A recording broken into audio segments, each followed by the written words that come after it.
এই জালের হাত থেকে মুক্ত করো। আমার বাপ আহত হয়েছে 4 তারিখ, আর আমি সেই সময় বরিশাল উপস্থিত। আমার বাপকেও দেখতে আসতে পারি নাই, শুধু ফেসবুকে লেগেছিলাম এই জাল থেকে দেশকে মুক্ত করো। যখন আমরা আসলাম, এরপরে আমাদের ঢাকায় প্রোগ্রাম শুরু হইল। আমার বাবা তো মৃত্যুবরণ করলো। আমার বাবার মৃত্যুর 4 দিনের পরে, আমি 4 দিন না 3 দিন পরে আব্বা মারা গেল 28 তারিখ। 2 তারিখ থেকে আমি প্রোগ্রাম শুরু করলাম রাস্তায়। আমার চোখের পানিও শুকায় নাই। তখন থেকে রাস্তায় মিছিল মিটিং করেছি, কোনদিন পিছপা হয়নি। বাবা মরে গেছে, ওই বাবার মৃত্যুকে শক্তি করে আমরা রাস্তা নেমেছি। আমার মা মহিলা দলের জন্য রাস্তা নেমেছে। আমরা কিন্তু এইভাবে দল করেছি, দলের তাকে পরিবার মনে করেছি, দলের জন্য জীবন বাঁচিয়ে রেখেছি, নিজের বাপকে খুঁয়েছি।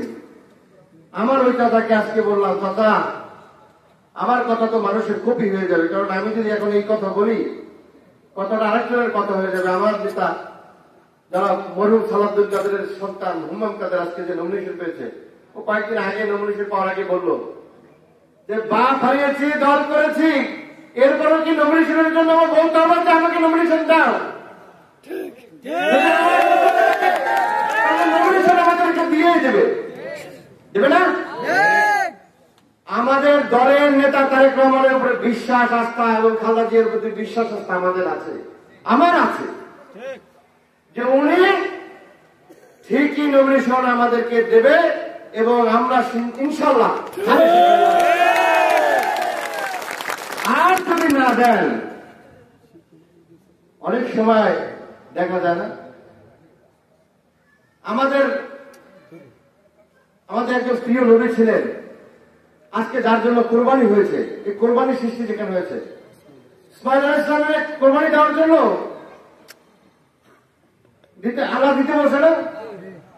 তা আমাদের নেতা যদি মনে করে আমাকে কোরবানি দিও, এইখানে বিএনপি প্রতিষ্ঠিত হবে, আমি সেই কোরবানির জন্য রাজি। আপনারা কি রাজি আছেন? এখানে যদি কোরবানিও দেয় আমাকে, যদি আমার জায়গায় যদি আমার ভাই হাসান মামুনকে দেয়, অথবা অন্য কাউকে দেয়, আমরা তার সাথে রাজি আছি। আমরা কখনো এই পদ পদবীর জন্য রাজনীতি করি না। যদি আমি না পাই, আমার ভাই পায়, আমার বড় ভাই যদি পায়, আমি যে কাজ করবো, আজকে তার মিটিং এ আসছি, আজকে আসছি 3টায়, আমার ভাই যদি নমিনেশন পায়, আমি এখানে সকাল 7টায় প্রত্যেক ঘরে ঘরে যাব, মানুষের কাছে যাব, পা ধরবো, হাত ধরবো, বোঝাবো যে ভাই সাধারণ খানদের যদি ভালো থাকে, ভালোবেসে থাকেন, তারে কথা শেষে ভোট দেন। এটা তার জন্য করবো। আর আমার জন্য আমি করলে করবো কি, হয়তো 7টার জায়গায় 2টার সময় আসবো, একবার যে ভাত খেয়ে যে আপনাদের সবাই সালাম দিলাম, তাহলে আপনারা আমার জন্য ধানের শেষে ভোট দিবেন। হয়তো একটু কষ্ট আমার কম হবে, কিন্তু আমার ভাইয়ের জন্য আমি কষ্ট দ্বিগুণ করবো না? যে হোক, এখানে নমিনেশন যাকে দেখ, দল একটা সিদ্ধান্ত নেবে না, তার জন্য দ্বিগুণ করবো। যদি আমাকে না দেয়, 3 গুণ করবো। দলের প্রশ্নে আপোষ করবো না। বাবা আপোষ করেছে? আপনারা কি কার সাথে আপোষ করেছেন? আপনাদের পদ নয়, পদবী নেই, তারপরেও আপনারা কি পিছুটান হয়েছেন? আজকে পদ যদি থাকতো, আজকে যদি এই এলাকায় আমার একটা কমিটি থাকতো, এই এলাকায় কি মানুষ হয়তো আমি জানি না, জানি না। আজকে আমার ছাত্র দলের কমিটি নাই, যুব দলের কমিটি নাই, আজকে আমার বিএনপির কমিটি নাই, কিন্তু এখানে আপনার হাজার হাজার মানুষ উপস্থিত হয়েছেন। এদিকে তারা বোঝে না, তারেক রহমান কি জানে না? সে জানে না, কিন্তু আমাকে ডেকে নিয়েছেন, জানে দেখে ডেকে নিয়েছেন এবং বলেছেন নির্বাচন করতে হবে, নির্বাচন করার জন্য তোমরা প্রস্তুত হও।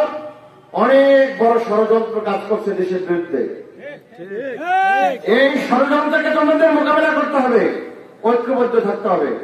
তোমাকে যদি নির্বাচনে নমিনেশন দেয়, তোমার সময় হচ্ছে 1 ঘন্টা অথবা 1 প্রহর, পরের মধ্যে তুমি তোমার আর এক ভাইয়ের সাথে যে কিভাবে নামবে, কিভাবে কাজ করবে, সেটা বর্ণনা করবে, মানুষকে যেন দ্বিধা বিভক্তি না হয়, বিভক্তি না হয়। আবার আরেকজনকে বলেছে এরকম যে তোমাকে যদি নমিনেশন না দেওয়া হয়, ওকে দেওয়া হয়, তাহলে তুমিও আবার এরকম কাজ করবা। আমরা তার কাছে ওয়াদা দিয়েছি, আমরা তার কাছে ওয়াদা দিয়েছি, নেতা আপনি যা বলবেন, আপনি যা নির্দেশ দেবেন, আপনার নির্দেশ আমাদের শিরোধার্য। ইনশাআল্লাহ গণসভা 10 মিনিট বিএনপি আমরা ঐক্যবদ্ধ আছি এবং আপনাকে ইনশাআল্লাহ এই 2026 সালে আমরা ধানের শীষের প্রার্থী আপনাকে উপহার দেবো ইনশাআল্লাহ, ওয়াদা দিয়েছি। আর যদি মনে করেন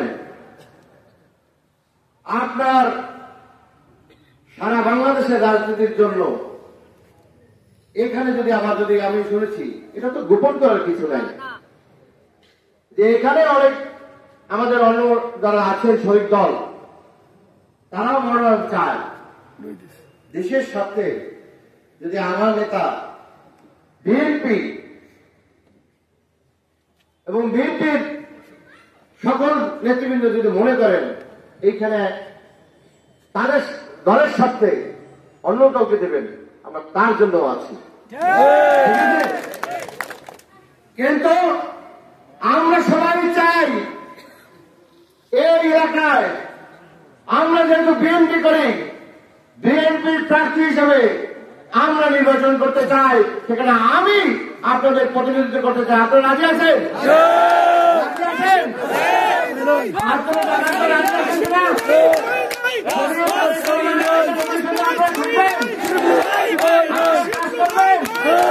যারা কমিটিতে আছে তাদেরকে সাথে নিয়ে কাজ করবেন। আর কমিটির ভাইরা যারা এখানে উপস্থিত হন না, মাইকে শুনতেছেন, তাদেরকে বলি